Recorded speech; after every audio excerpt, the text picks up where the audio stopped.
अब कई बार माननीय मुख्यमंत्री जी जो हैं इस बात को बोलते रहे हैं कि तुम मेरा बेटा जैसा हो, कई बार बोलते हैं और हम भी अपना मानते हैं, अपने गार्जियन मानते हैं। और आप लोग भगवान राम की चर्चा करते हैं, हम आप सबके मन में तो राम है ही, शांति शांति। लेकिन एक बात समझना पड़ेगा, हम तो नीतीश जी को एक दशरथ जो पिता है उनके रूप में ऐसा गार्जियन मानते हैं कि भाई कई बार जो है इन्होंने कई बार आप लोगों के सामने भी बोला आप तो यही करेगा, यही आगे बढ़ेगा, तो चलिए नौजवान लोग ना आगे बढ़ेगा, आगे काम करेगा। लेकिन कई बार मजबूरियां रही होंगी इनकी, जैसे दशरथ की मजबूरी थी, राजा दशरथ की, कि राम को जो है वनवास जो है भेज दिया गया। लेकिन उस बात को हम मानते हैं कि हम वनवास नहीं आए हैं, बल्कि हमको इन्होंने भेजा है जनता के बीच उनके सुख और दुख के भागीदार बनने के। पहले बार ही अपने से दूर किए, वो भी क्या मजबूरियां रही हमको नहीं पता, ना आपको पता, किसी को नहीं पता क्या मजबूरियां रही। लेकिन इन्होंने जब पहली बार जब दूर किया तो एक ही बात निकल के आया, क्या बात निकल के आया कि आप जो है एक्सप्लेन कर दीजिए, आपके ऊपर जो है मुकदमा है, केस है। जब दोबारा जब इन्होंने अपनाने का काम किया तो इन्होंने कहा कि ये सब बीजेपी वाला सब फंसाने का काम करता है, ईडी और सीबीआई लगा देने का काम करता है। देखिए हम तो आपको इज्जत देते हैं और आगे भी देते रहेंगे, लेकिन ये बात समझना पड़ेगा। और बिहार की जनता ये जानना चाहती है कि आखिर ऐसा क्या कारण है कि आप कभी इधर रहते हैं, कभी उधर रहते हैं। ये तो सब लोग जानना चाहता है, सब लोग की इच्छा है। आखिर क्या ऐसा हो गया कि आपको ये निर्णय लेना पड़ा। 2020 का हम लोग चुनाव जीत करके आए, मात्र बेईमानी के बाद 12,000 का डिफरेंस था पूरे महागठबंधन और एनडीए में। आप क्यों छोड़ के आए? आपने यही बोला था ना कि हम एनडीए इसीलिए छोड़ रहे हैं क्योंकि हमारे पार्टी को तोड़ा जा रहा है, हमारे विधायकों को प्रलोभन दिया जा रहा है। और आपने ये कहा था मर जाएंगे, मिट जाएंगी, तो आप कहते ही रहते हैं, हमेशा लगातार ही कहते रहते हैं। उस पे हम नहीं जाएंगे, लेकिन आपने तो ये कहा था कि भाई हम लोगों का एक ही लक्ष्य है, न प्रधानमंत्री बनना है, न किसी को मुख्यमंत्री बनना है, देश भर के विपक्षों को गोल बंद करके जो तानाशाह है उसको दोबारा नहीं आने देना है, इसीलिए ना आ पाए थे। और आप जब गवर्नर हाउस गए महोदय, मुख्यमंत्री जी, जब आप बाहर आए तो आपने बोला कि आपका मन नहीं लग रहा था। आपने ये बोला कि मन नहीं लग रहा था। मन नहीं लगेगा तो हम लोग नाचने गाने के लिए थोड़ी है, आपका मन लगाने के लिए। हम तो आपका साथ ना देने के लिए थे कि जो काम आप बोलते थे असंभव है उसको हम लोगों ने मुमकिन करके दिखाने का काम किया।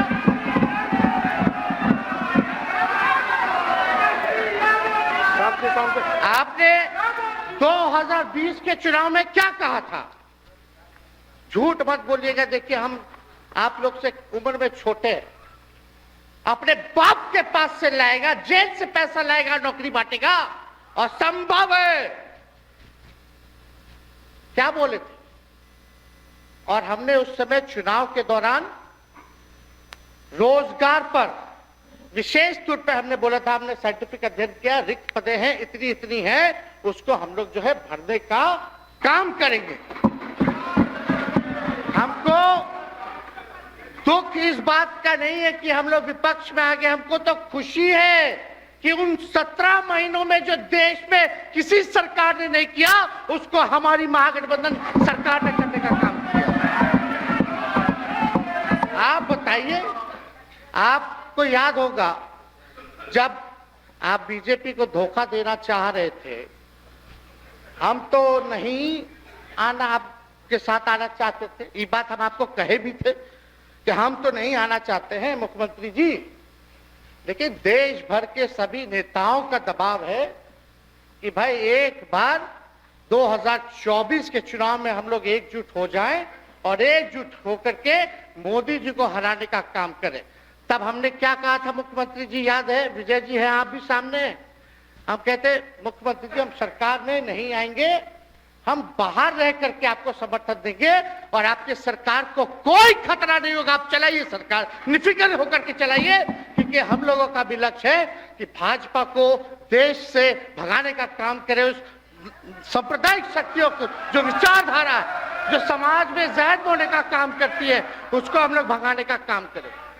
इसीलिए ना हम लोग एक साथ आए थे, और तो कोई कारण नहीं था। अब हम को बताना हम नहीं चाहते हैं कि दशरथ तो नहीं चाहते थे राम वनवास जाए, लेकिन कैकेयी जरूर चाहती थी कि राम जो है वनवास चले जाएं। मुख्यमंत्री जी, आप हमको बेटा कहे हैं, हम चाहते हैं कि आप लंबी उम्र रहिए और जो सिलसिला आपने चलाया था उसको जरूर आगे चलाइए, उसमें हमारा समर्थन रहेगा। रोजगार बांटिए, नौकरी बांटिए, जो गांधी मैदान से आपने ऐलान किया था, लेकिन कैकेयी को भी पहचानिए, कौन कौन कैकेयी बैठा हुआ है आपके पास। सम्राट चौधरी जी पगड़ी पहनते हैं, फालतू अगर आप पहनते हैं, उतारने का बात करते हैं। ये सब करो, फिल्म का शूटिंग चल रहा है महोदय, अब बांध लीजिए पगड़ी, चलो आओ मैदान में, आप खोलिएगा। अरे हम कोई गलत बात नहीं है, सुन लो यार, नवीन जी सुनिए ना, पथ निर्माण मिल जाए, बहुत कृपा होगी, आप आगे काम कीजिएगा, बैठिए ना।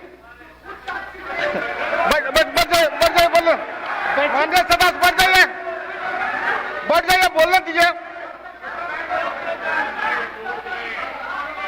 तो उपाध्यक्ष महोदय बोलने दीजिए, बैठिए, आप लोग शांति से बैठिए। आप जब बोलिएगा इधर से नहीं कोई बोलेगा, आप शांति से बनाए रखिए। हमें विश्वास है कि हमारे एक और चाचा विजेंद्र जी बैठे हैं यहाँ, हमको जरूर लगता कि इन्होंने जरूर सलाह दी होगी सम्राट चौधरी जी को पगड़ी उतार लो। दिए कि नहीं दिए? आप तो हमको सलाह देते थे, हमको पता है आपके मन में भी पीड़ा है, दर्द है, लेकिन आप एकदम अपने नेता के साथ जो निर्णय है उसी में लेते हैं। लेकिन नेता तो निर्णय लेते हैं, साथ देना चाहिए, लेकिन कभी कोई सलाह और एक स्टैंड भी लेना चाहिए कि कोई गलत निर्णय ना हो। इससे नेता का ही नुकसान होगा, इससे नेता का ही नुकसान होगा। तो इस बात की तो हमको चिंता रहेगी।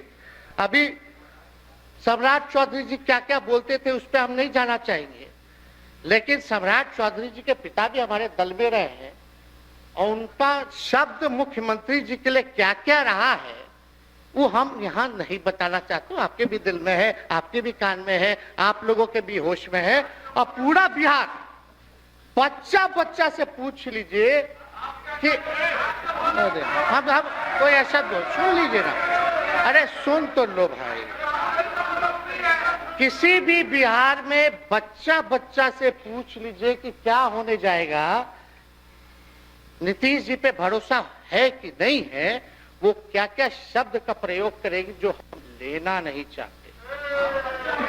और मोदी जी का गारंटी तो बहुत मजबूत वाला गारंटी है। ए मोदी जी के गारंटी वालों, क्या मोदी जी गारंटी लेंगे फिर से पलटेंगे कि नहीं पलटेंगे? जरा बता के दिखा दो, बताइए। मोदी जी के गारंटी वालों बताओ, बताइए पलटेंगे कि नहीं पलटेंगे मोदी जी का गारंटी?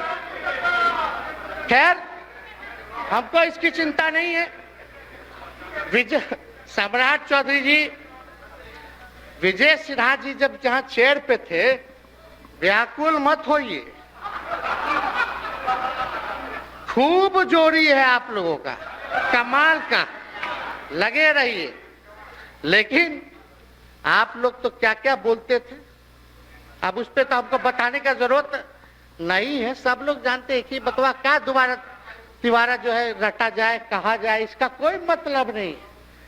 लेकिन एक बात समझ लीजिए कि नीतीश कुमार जी आदरणीय हैं, कम से कम एक बार बता तो देते कि हम नहीं रहना चाहते जा रहे। इस बार तो आपने कुछ कहा भी नहीं। अरे भाई, हम मुख्यमंत्री उप मुख्यमंत्री है, आप मुख्यमंत्री हैं, सबसे बड़ा दल हमारा है, कम से कम एक बार बुला के बोल देना चाहिए। कोनो आपको हम कुछ कहते हैं?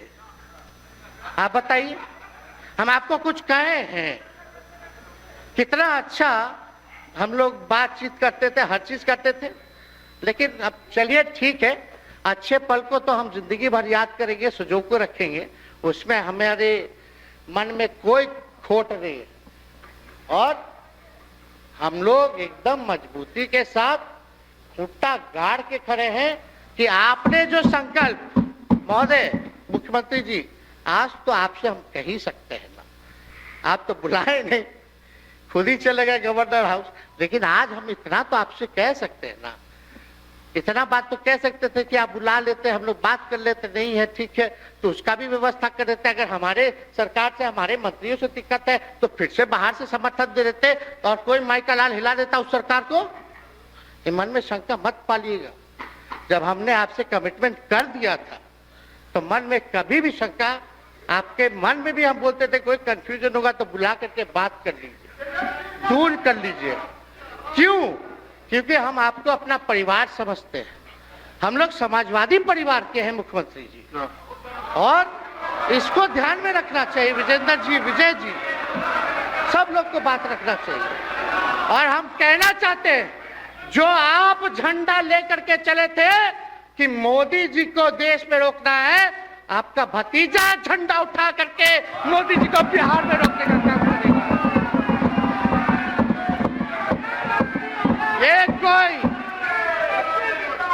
ये कोई पहली बार नहीं है, ये कोई पहली बार नहीं है मुख्यमंत्री जी, जो आप लोगों के साथ हम लड़ रहे हैं अकेले। हमारे साथ कांग्रेस है, माले है, महागठबंधन हम लोगों ने बनाया था 2020 में, और 20 में तो क्या रिजल्ट हुआ था उसी का ना पीड़ा आज मुख्यमंत्री जी का कि तीसरे नंबर का पार्टी हो गए। और चर्चा तो बाजार में ये भी चल रहा है। आप मुख्यमंत्री जी, एक और पूरी बिहार की जनता मीडिया के साथ ही है। अरे कब्जा छुड़वाने चले थे, अब तो खुद ही कब्जा इन पे हो गया। अब देख लीजिए, लेकिन मीडिया, जितने मीडिया के लोग हैं, अरे कब्जा ना हो गया है, हाँ, आप लोगों पर कुछ लिखने देगा, कुछ बोलने देगा, तो अब तो कब्जा आप ही पे हो गया है। खैर, जो भी अमित शाह जी कहते रहे, हमारा तो दरवाजा बंद है। खैर, उनका क्या, उनके बात में दम है, बात में दम है। खैर, हम लोग जो कहते हैं वो करते हैं, और हम लोगों ने 17 महीने काम कर करके दिखाने का काम किया है। नौकरियां तो निकल ही रही है। और कई बार मुख्यमंत्री जी, जब हम आपसे मिलने गए थे, जब सरकार बनाना था हम लोगों को, तो मेरा सबसे पहला कंडीशन, विजेंद्र जी आपको याद होगा, हम बोले थे कि हम अगर आपके साथ आएंगे तो भाजपा के रोकने के लिए तो आएंगे, लेकिन साथ में आप हमको विश्वास दिलाइए कि हमने जो जनता से हमने कमिटमेंट करने का काम किया कि 10 लाख सरकारी नौकरी देंगे, आप वो करवाइएगा अपने नेतृत्व में। मुख्यमंत्री जी बोले हो जाएगा, हो जाएगा। और दूसरा दिन अपने अधिकारी को भेज देते हैं, जब हम लोग ओथ ले लिए, अपने एस सिद्धार्थ जी होंगे, ठीक है विजेंद्र जी, विजय जी, ठीक है ना, वित्त मंत्री थे ना, तो वित्त सेक्रेटरी थे उस समय सिद्धार्थ जी, तो सिद्धार्थ जी को भेजा गया। बहुत काबिल अधिकारी है, बहुत सम्मान है हमारा। तो सिद्धार्थ जी आकर के हमारे पास बोलते, हम बोले मुख्यमंत्री जी को क्या हुआ नौकरी का, क्या हुआ, दीपक जी को बोले, मुख्यमंत्री जी को बोले, विजय जी को बोले, सब बोल रहा है कि आपने वादा किया था चुनाव में। हालांकि हम तो सीएम बने नहीं कि हम दस्तखत कर देते, लेकिन उप मुख्यमंत्री बने, फिर भी हमारे पर जिम्मेदारी थी, फिर भी हमने शांति को बोलिए, बात को कई बार जो है कहा, तो उसके बाद फोन आता है और कहा जाता है कि सिद्धार्थ जी जा रहे हैं, फाइनेंस सेक्रेटरी हैं, मुख्यमंत्री जी के भी प्रधान सचिव हैं, वो आपको एक्सप्लेन कर देंगे। सिद्धार्थ जी आते हैं, फाइल दिखाते हैं, कैसे होगा सर, कुछ नहीं है पैसा, कैसे होगा? हमने बोल दिया किसी भी